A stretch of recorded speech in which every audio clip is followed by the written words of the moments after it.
په تنګۍ کې چې دی نو موټر سایکل حادثه شوې ده او په هغه کې چې دی نو هغه نوجوان مکمل طور باندې د دنیا نه رخصت شوی دی. د 21 ساله خوبصورت نوجوان دی. دې سیټ ته به تاسو ته چې دی نو د تصویر ښکاري. د دې هلک نوم چې دی نو عمر دی. د پلار نوم یې چې دی نو ولد تحسین الله دی او سکینه خټک کلي سره چې دی د دوی تعلق دی. او په تنګۍ کې چې دی نو دې اکسیډنټ کړی دی.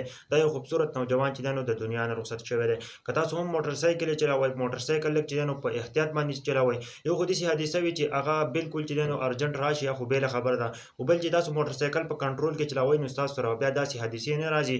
ځکه چې سیټ ته به تاسو ته نوجوان ښکاري. د دې چې دی نو عمر نوم دی.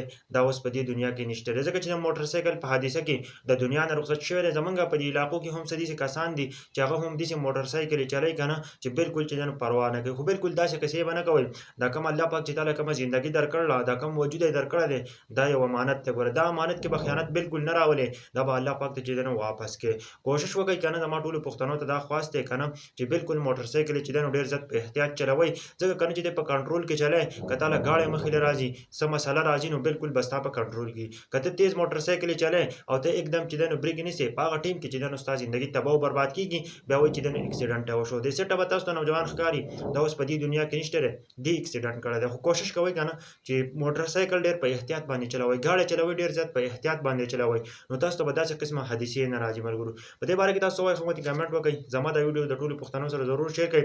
په تنګۍ کې چې دی نو دا اکسیډنټ شوی دی. د 21 سالو خوبصورت نوجوان چې د هغې نوم عمر دی، هغه پکې د دنیا نه رخصت شوی دی. نو چې څومره هم پښتانه وروڼه یې ډېر زیات احتیاط کوئ، کوشش کوئ که نه چې موټر سایکل یې چلوئ، ګاډي چلوئ، که هر څیز چې دی نو تاسو استعمالوئ هغه په طریقه باندې کوئ که نه. نو هسې نه چې ستاسو سره بیا هم داسې کېدلی شي.